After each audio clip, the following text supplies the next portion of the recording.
Time for another board game review, and this time we have the game Deadly Desserts. It's essentially by the Deadly Desserts team, and it's designed by the Deadly Desserts team. Deadly Desserts, join the food feud. You start with health tokens and food champions, and you want to be the one with the most health at the end. I'm going to show you how to play. So, in Deadly Desserts, you start with 500 health, and depending on how many players you have, from 2 to 10, you might have one deck or two decks. I'm going to show you just a 5-player setup where you just use one full deck. The format of the game is a trick-taking game. If you're not familiar with the concept, basically there are different suits. There are 4 suits: meat, plant, drink, and dessert. They all have a rank or level, highest being 15 and lowest being 1. In this case, this is a superfood. I'll get into that later. When you play a card, like this Papaya Paladin, which is an 11 or 13 plant, then everybody else has to play that color if they have one in their hand. So let's say player 2, this is player 3, player 4. Let's say player 5 does not have any plants in their hand. If they do not, then they could play Gummy Archers, or any card basically. Now, the highest number of the original suit played takes all the cards. And that is general format of the game. You just play through different hands until all the cards have been won by all the players. There's also a double-decker option when you play with 6 to 10 players, where you play with 2 decks. And in that case, if 2 players ever play the same card, because they're identical decks, like a Papaya Paladin and a Papaya Paladin, those players are immune from being attacked that turn. And that means whoever the next highest would be, let's say these were the highest player, would take those cards. Even though these 2 are the highest, they would cancel each other out.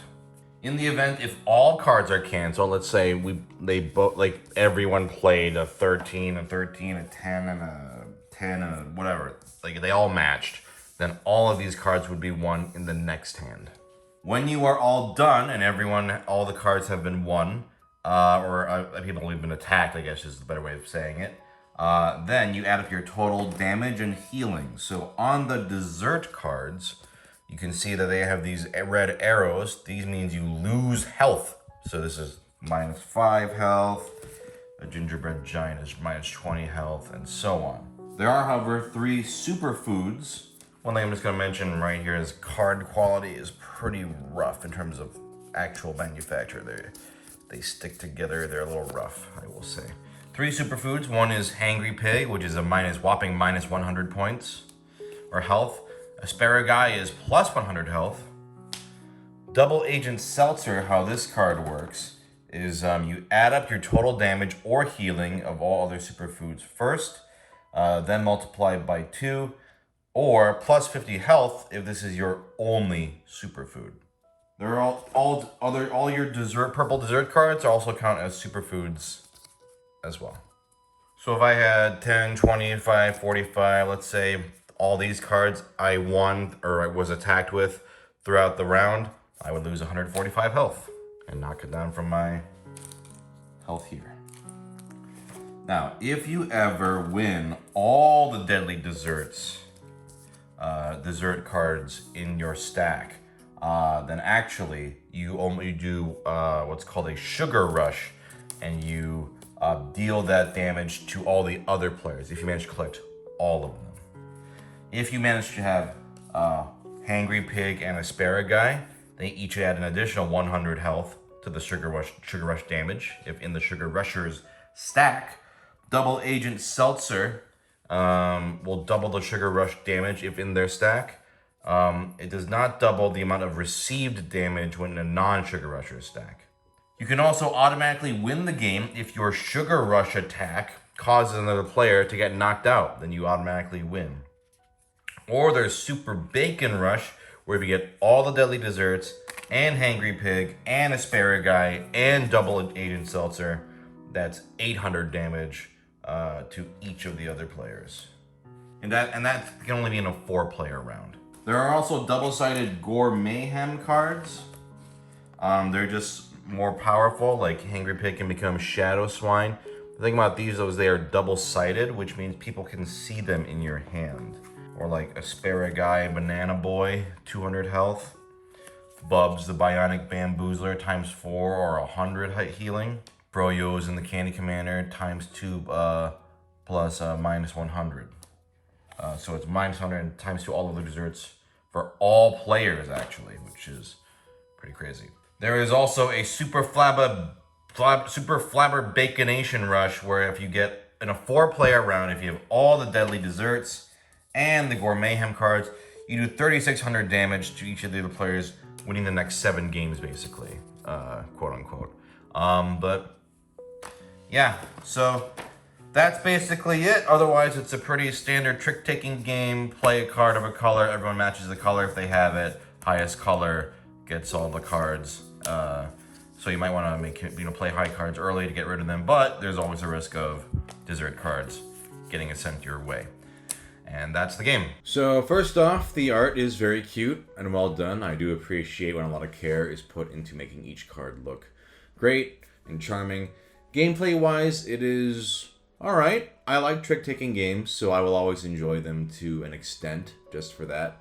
Playing this game, though, I really wish that more cards made you lose points or had effects, because I kind of need more to differentiate this game from, say, Hearts, which I love Hearts, but I don't need to play like a reskinned version of Hearts. Not that this is exactly a reskinned version of Hearts, but it's pretty similar. Concept in the 6 to 10 player games that I actually like is, you know, where you, if you match cards, then you're immune. You know, that's pretty fun, but that can only be with 6 to 10 players.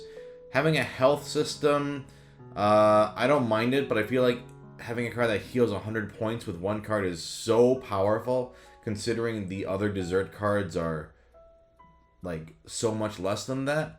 And honestly, in a game like this called Deadly Desserts, I just want people losing points more. Take a game like Six Nimmt, which I love. It's one of my favorite casual card games, and every card is punishing. Even if it's a little punishing or a lot, you know, it's still very fun because each card is like, you know. And that, to me, is more fun because there's more tension. I do like the Sugar Rush mechanic of, you know, collect all the desserts and you can shoot the moon. It's a little fiddly because there's all like Sugar Spike and Sugar Bacon Rush and this and that, and oh, the superfoods are affected differently. Seems a little unnecessary to me, but that's fine. The double-sided cards, I'm not a fan of. I don't really like that you can just see them in people's hands. I get that there's a strategy of, okay, I can see that card, what should I do? But I just don't like the idea of double-sided cards. It just doesn't really work for me. Overall, I think this was a decent trick-taking game with charming art, but there wasn't enough interesting twists or tension to make me want to play this over other trick-taking games that are simpler, like Hearts. Not that this game's complexity was the issue. I actually think if they added some more stuff to make it a little meaner or a little more punchy, then I think I would be more into this. Like some more chaotic card effects or, you know, more direct stuff. I don't know. Otherwise, it's actually a little bland, you know. And considering the theme is really fun, I kind of was hoping for a little more seasoning on this, on what's relatively a plain trick-taking game. Not bad, good for beginners, but I'm looking for something more tasty.